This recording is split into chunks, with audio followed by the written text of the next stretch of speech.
Allah itu pasti adil. Allah itu pasti sayang. Kalau Allah ngirimkan berbagai macam peristiwa yang terjadi pada kehidupan kita, walaupun tampaknya itu pahit, tapi pasti ada kebaikan yang terkandung dalam setiap peristiwa. Apa yang kita lihat tidak menggambarkan apa yang akan kita dapatkan di masa mendatang.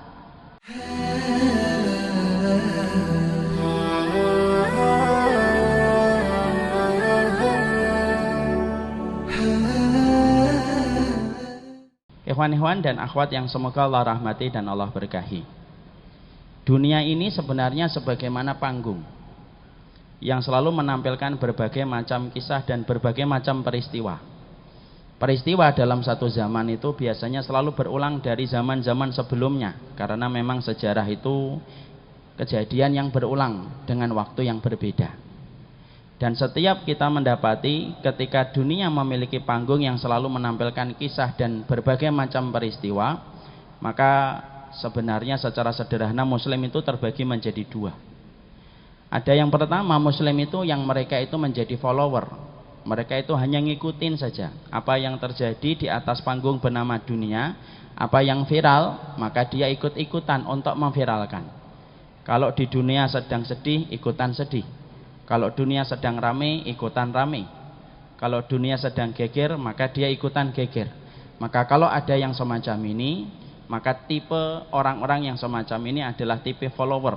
Dia ngikutin apa yang sedang terjadi pada kebanyakan orang, dan dia tidak punya prinsip apapun yang harus dia berikan ketika terjadi banyak peristiwa yang dia lihat dan apa yang viral di atas muka bumi.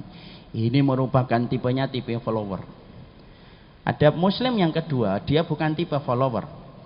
Dia tipenya adalah mufakir. Kalau kita sebut bahasa Inggris berarti thinker. Yaitu adalah mereka bukan tipe follower. Ketika viral dengan berbagai macam hal, film ataupun peristiwa yang sedang terjadi dan viral, maka dia itu berpikir apa yang harusnya dia berikan dan sikap apa yang harus dia miliki ketika mendapati sesuatu yang sedang viral. Kalau kemudian kita mendapati sesuatu lalu kita kembalikan itu kepada petunjuk, lalu tidak ikut terseret dengan apa yang terjadi pada kebanyakan orang, berarti kita ini tipenya adalah thinker. Kita mufakir, kita mudabbir. Segala sesuatu itu harus dipikir dan bagaimana petunjuknya ketika membaca setiap peristiwa yang sedang viral di atas muka bumi. Moga-moga yang di sini ini bukan follower. Kalau follower mungkin tidak duduk di sini. Tapi di sini ini adalah tipenya insya Allah adalah thinker. Dia berpikir, kalaupun ada yang viral, maka dia tidak langsung terseret mengikuti apa yang viral, tapi dia berdiri sejenak, dia berpikir, apa sih petunjuk langit ketika menjawab apa yang sedang terjadi? Karena sesungguhnya wahyu dan hadis itu menjawab seluruh apa yang terjadi pada kehidupan manusia. Itu sudah terjawab tuntas oleh Allah ketika Allah menurunkan syariat dan menurunkan kitabullah pada kehidupan manusia. Sekarang mari kita pahami yang pertama. Kalau kita sepakat kita akan bicara tentang masalah penyakit dari sudut pandang bagaimana kita memikirkan penyakit ini dikembalikan kepada kitabullah dan sunnah, maka poin yang pertama yang kita bahas adalah tidak ada kejadian yang berlaku di atas muka bumi ini kecuali semuanya itu berpulang kepada Allah. Karena saya khawatir banyak orang hari ini ketika mereka melihat satu hal ataupun melihat satu peristiwa, kita ini secara langsung atau tidak langsung, sadar atau tidak sadar, kita ini telah menjadi materialistik dan telah menjadi sekuler. Melihat setiap peristiwa itu tidak dikaitkan dengan Allah, tetapi melihat peristiwa itu hanya dikaitkan dengan apa yang nampak di mata kita. Padahal apapun yang terjadi di atas kehidupan kita, baik perkara kecil ataupun perkara besar, itu harusnya itu dikembalikan kepada Allah. Karena bedanya orang yang beriman dan orang yang tidak beriman. Orang yang beriman itu selalu mengembalikan setiap peristiwa, kembalinya itu kepada Allah. Kalau orang yang tidak beriman kepada Allah, maka dia tidak mengembalikan setiap peristiwa itu kecuali dengan apa yang dia tampak. Kalau tampaknya begitu, maka dia mengembalikan kepada apa yang dia lihat, dan dia tidak mengembalikan kepada Allah. Kalau kita sudah menjadi materialistik, ini bahaya. Kalau kita sudah menjadikan diri kita sekuler, itu bahaya. Sama kejadian sebagaimana kayak corona, kejadian musibah alam yang terjadi di sekitar kita, Banyak orang itu tidak sadar bahwasanya itu dibaca dari sudut pandang materialistik dan sudut pandang sekulerisme. Kalau ada gempa selalu dikatakan gesekan lempeng bumi. Kalau ada tsunami selalu dikatakan tsunami itu adalah gelombang yang timbul di dasar lautan, kemudian menimbulkan gelombang yang besar, kemudian menyapu daratan. Kalau kemudian ada banjir selalu kemudian yang kita salahkan begini dan begitu. Kalau kita membaca setiap peristiwa dan musibah alam hanya dikembalikan kepada gesekan lempeng bumi, cincin bumi, lalu dikembalikan kepada satu kata yaitu fenomena alam, anak khawatir kalau kita terbiasa membaca setiap peristiwa dengan apa yang nampak di mata kita dan tidak mengembalikan itu kepada Allah, akhirnya pelajaran yang Allah kirimkan dalam kehidupan kita tidak kita tangkap karena kita tidak mengkaitkan itu kepada Allah. Betul, gempa itu gesekan lempeng bumi. Oh, saya tidak mengatakan itu salah. Memang betul. Tapi pertanyaan kita, siapa yang menggerakkan lempeng bumi? Betul, gelombang itu terjadi, yaitu tsunami itu terjadi karena gelombang yang muncul di dasar lautan, lalu kemudian gelombangnya besar sampai menyapu di jalanan, di daratan. Memang betul. Tapi pertanyaan kita, siapa yang menimbulkan gelombang yang begitu besar datang dari tengah lautan menuju ke daratan? Kalau kemudian kita kembalikan sebagai orang yang beriman itu tidak hanya percaya data, tapi orang yang beriman itu percaya kepada data dan percaya kepada kekuatan besar yang ada di balik data itu. Dan di balik data itu adalah kembalinya itu adalah Allah. Sama dengan penyakit corona. Penyakit corona yang hari ini menyebar dalam kehidupan manusia, betul itu virus. Iya, kita juga nggak nafikan. Tapi pertanyaan kita, kenapa virus itu kemudian bisa menimbulkan kemadharatan dan kematian pada kehidupan manusia? Kenapa Allah hanya berikan virus itu mematikan ketika sekarang, bukan ketika dulu waktu SD, bukan ketika dulu waktu SMP? Maka semua itu harus difikirkan, karena orang yang beriman itu seluruh aktivitasnya tidak lepas dari berpikir dan mengembalikan semuanya itu kepada Allah. Kalau kita sudah kembalikan kepada Allah, berarti akidah kita masih terjaga. Tapi kalau kita tidak kembalikan ini, selalu berkata gempa bumi, lempeng bumi yang kemudian bergesekan, corona, virus yang di mana-mana. Kalau hanya ini saja lalu berhenti, maka akhirnya tidak bisa menimbulkan kebaikan pada kehidupan kita. Padahal semua terjadi itu pasti karena sebab. Tidak ada kejadian di atas muka bumi ini sampai daun yang jatuh dari satu pohon. Ketika ada daun yang jatuh, itu semuanya itu Allah yang melakukan. Ada hikmahnya, ada satu tujuannya, dan itu kembalinya kepada Allah. Dan kita harus siap. Apa sih pelajaran yang Allah kirimkan ketika Allah mengirimkan peristiwa-peristiwa dalam kehidupan kita? Allah kalau mengirimkan gempa, pasti ada pesan dan message yang Allah sampaikan kepada kita. Kalau Allah mengirimkan tsunami, pasti ada message yang Allah kirimkan kepada kita. Sama pula kalau tiba-tiba hari ini kita mendapatkan wabah di mana-mana, pasti ada message yang Allah kirimkan kepada kita. Dan kita harus membaca message dan pesan yang Allah kirimkan melalui perkara-perkara dan peristiwa yang kita jumpai. Jangan sampai kita ini sudah dikirimkan pesan sama Allah, kita tidak paham-paham. Ya, makanya ada satu kaidah di dalam bahasa Arab. Al-labibu bil isyarati yafham. Orang pintar itu tidak perlu banyak tanda. Orang pintar itu satu isyarat, satu tanda itu langsung paham. Jangan sampai Allah kirimkan banyak tanda terus, lalu kita tidak paham-paham. Ini bahaya ini kalau semacam ini. Akhirnya apa? Orang yang tidak paham kode itu menyebalkan. Saya ambilkan contoh. Suami istri kalau tidak paham kode itu menyebalkan. Ya atau tidak? Karena tidak setiap pasangan itu kalau meminta sesuatu kepada pasangannya itu harus dengan bahasa yang verbal. Kadang-kadang dengan kode. Siapa yang mampu membaca kode? Orang yang pinter. Istri ngomong sama suaminya, saya bosan makan di rumah mas Bi. Nah, itu kode.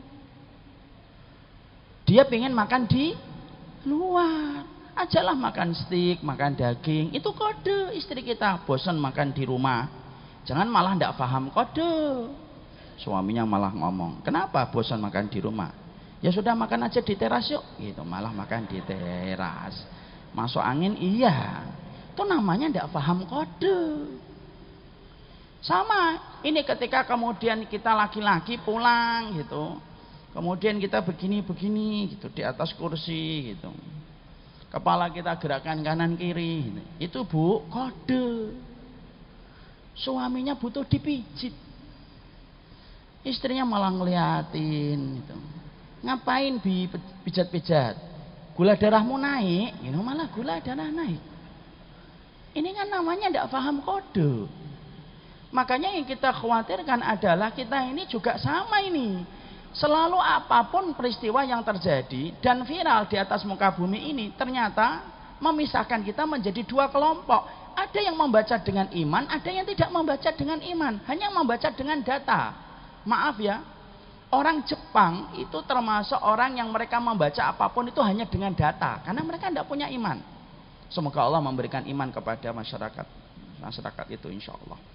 Ketika gempa terjadi banyak di negeri Jepang, apa yang dilakukan Jepang? Mereka tidak melakukan apa-apa kecuali apa? Mereka mengimani data doang. Yang mereka lakukan bagaimana membuat bangunan tinggi. Lalu tahun 2019 mereka mengklaim mereka bisa membuat gedung pencakar langit yang diklaim itu bisa tahan dengan gempa 9 skala Richter. Berhenti di situ tok. Kenapa kok tidak lebih daripada itu? Bagaimana bisa lebih? Karena kemudian mereka belum mendapatkan hidayah iman. Makanya kalau kita membaca peristiwa lalu kita kembalikan hanya kepada data, nggak ada bedanya kita dengan orang yang tidak beriman.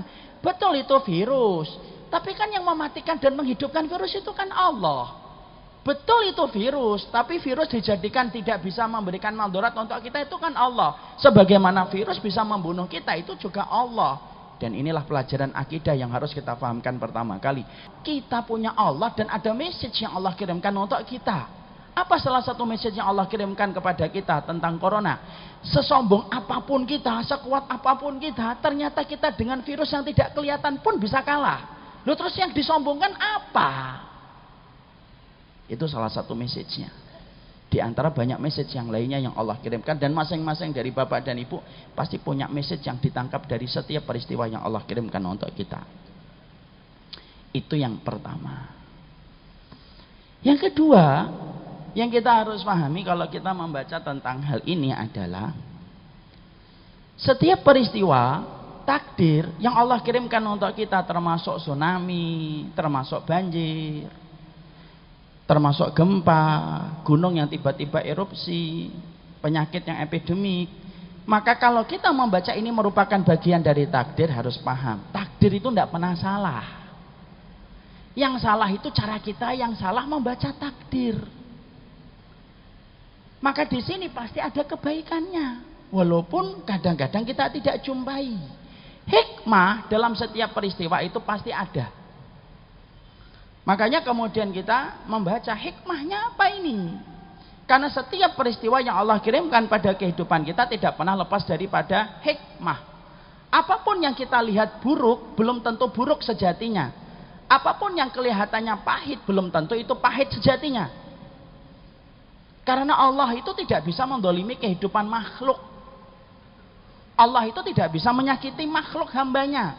Kalau ada yang berkata, dia mendapatkan takdir yang tidak sesuai dengan harapan dan perencanaan.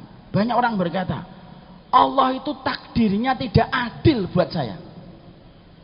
Kadang-kadang kita sering dengar itu ketika orang berteriak di samping ICU mendapati keluarganya sakit bertambah parah ataupun meninggal. Dia berkata, Allah tidak adil. Nah, kalau ada yang berkata, Allah itu tidak adil, pertanyaan kita balik sederhana. Kalau Allah tidak adil, terus siapa yang adil kalau Allah itu sudah kita sebut dengan sebutan yang tidak adil? Jadi tidak ada. Allah itu pasti adil. Allah itu pasti sayang. Kalau Allah mengirimkan berbagai macam peristiwa yang terjadi pada kehidupan kita, walaupun tampaknya itu pahit, tapi pasti ada kebaikan yang terkandung dalam setiap peristiwa. Apa yang kita lihat tidak menggambarkan apa yang akan kita dapatkan di masa mendatang. Contoh ya, makanan pahit atau makanan yang lezat, makanan yang sehat itu biasanya nggak terlalu enak. Ya, bagi yang ngikutin juru sehat Rasulullah ala Ustadz Zaidul Akbar, itu pasti mengetahui betul makanan-makanan sehat itu, Masya Allah. Lidah kita ini susah untuk mengadaptasi. Kita biasanya rooming Pak pertama kali kalau kita makanan sehat itu. Istri saya itu ikut JSR. Kalau pagi makan kurma sama tempe mentah. Saya tanya, enak? Istri saya itu nelen lama gitu. Setelah lama baru, ya lumayan gitu. Tapi sehat. Berapa banyak makanan yang kita senengi, manis, gurih, gorengan, es teh manis berembun gelasnya gitu. Manis tapi ujung-ujungnya tidak baik untuk kita di masa tua. Tapi berapa banyak makanan yang terasa tidak lezat tapi justru manis untuk kita ketika di masa tua. Sama kayak takdir. Takdir itu terkadang kita lihat, loh kok kelihatannya begini ya. Corona akhirnya menyebabkan ada yang meninggal, ada yang masuk ICU. Itu tampaknya itu buruk, tapi pasti di situ ada kebaikannya. Karena kita memandangnya buruk itu simpel, karena ilmunya kita dengan ilmunya Allah itu jauh berbeda. Kita hanya berilmu sesuai dengan apa yang kita lihat, ilmunya Allah tidak ada batasannya. Tapi yang jelas, tidak ada takdir Allah itu yang salah. Kalau Allah mengeluarkan produk takdir yang gagal ataupun salah, terus siapa produk yang benar dalam kehidupan manusia kalau produk Allah itu takdirnya sudah kita anggap salah? Jadi tidak ada yang salah. Saya ambilkan analogi yang sederhana. Kita, Bapak dan Ibu, kalau ada mendapati seorang ikhwan datang ke dokter. Ketika dia datang ke dokter, kemudian divonis sama dokter. Dokternya mengatakan, ini sudah berapa lama infeksinya, Pak? Sudah 3 bulan. Kok baru dibawa ke tempat kita hari ini? Ya, ini itu alasan disampaikan oleh pasien. Dokter memeriksa lagi. Akhirnya sang dokter dengan berat berkata, Pak, kami sudah mendiagnosa luka tetanus dan infeksi pada kaki Bapak. Tidak ada jalan pengobatan kecuali satu. Jalan pengobatannya adalah Bapak harus diamputasi. Sang pasien ketika mendengar amputasi kan langsung kaget, ya Allah. Lalu kemudian langsung berkata, yakin dok harus diamputasi? Iya. Perhatikan Pak, Ibu, amputasi ketika disebut antara pasien sama dokter itu cara pandangnya beda. Dokter ketika mengatakan pasien itu konotasinya baik atau buruk? Dokter ketika mengatakan harus diamputasi baik atau buruk? Baik. Karena kalau Bapak tidak diamputasi, infeksinya menjalar ke atas, nyentuh ke lambung, nyentuh ke ginjal, nyampe ke jantung, sakitnya bisa beberapa kali lipat daripada sakit ketika tetanusnya baru sampai di kaki. Akhirnya menyebabkan kematian yang fatal. Itu dokter. Dokter ketika mengatakan amputasi itu konotasinya baik. Beda dengan pasien. Pasien ketika mendengar amputasi, pasien itu nyangkanya, ya Rob, dari 2 kaki menjadi 1 kaki. Dari yang asalnya berjalan normal harus pakai tongkat. Dari asalnya bisa berlari-lari kemudian sekarang tidak bisa lari-lari. Makanya kemudian pasien ketika mendengar amputasi karena konotasinya buruk, perhatikan. Pasien itu akan berkata, dok jangan diamputasi. Saya ini penyerang di klub bola kecamatan. Kalau Bapak amputasi saya, terus gimana karir saya menjadi penyerang di klub sepak bola kecamatan? Di situ kita dapatin kata-katanya satu, amputasi. Tapi cara pandang dokter dengan cara pandang pasien itu beda banget. Kenapa pasien itu memandangnya itu buruk? Karena dia tidak tahu kalau dia tidak dipotong, fatal akibatnya, impactnya, penyakit itu bisa menjalar ke jantung, membunuh dia, mencekik pernafasan dia, dan akhirnya kematian. Tapi kenapa sang dokter ketika mengatakan amputasi itu baik? Karena ilmunya dokter itu berbeda dengan ilmu dan referensi sang pasien. Kita selama ini kalau membaca takdir, kita seringnya pandangan kita itu kayak pandangan pasien. Pandangannya itu adalah pandangan yang terbatas. Akhirnya kita nganggapnya jelek, akhirnya kita nganggapnya buruk. Padahal berapa banyak yang buruk dan jelek, tetapi ternyata berujung kepada kebaikan hidup kita di masa mendatang. Cuma karena akal kita ya hanyalah sebungkah tangan, kemudian pandangan kita hanyalah sejarah apa yang tidak tertahan dengan tembok, akhirnya menjadikan kita sering mengatakan, ini takdir kok buruk banget ya. Kenapa kok tiba-tiba ada corona sih? Kenapa kok tiba-tiba ada gempa? Kenapa kok tiba-tiba ada tsunami yang kemudian ada pada kehidupan orang? Lalu akhirnya kita itu bersuudzon kepada Allah. Padahal Allah itu tidak pernah salah produk takdirnya. Makanya apa yang kita jumpai itu buruk, bisa jadi itu kebaikan yang kita tidak tahu kapan kebaikan itu Allah akan berikan pada kehidupan kita. Lihat Rasulullah, Nabi Muhammad ketika beliau terusir dari kota Mekah, lalu kemudian terusir dari kota Mekah untuk pindah ke kota Madinah. Kalau kita pikir secara logika, terusir dari kota Mekah itu kan buruk karena terusir. Padahal kota Mekah itu kota kelahiran Rasulullah. Nabi itu yang paling berhak untuk menguasai kota Mekah itu Nabi Muhammad. Kenapa? Karena beliau keturunan langsung dengan Nabi Ibrahim yang membangun kota Mekah.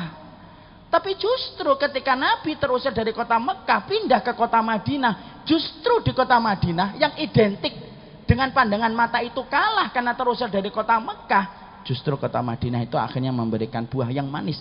Kemenangan Nabi itu bukan ketika di Mekah, tapi kemenangan Nabi diperoleh dari kota Madinah.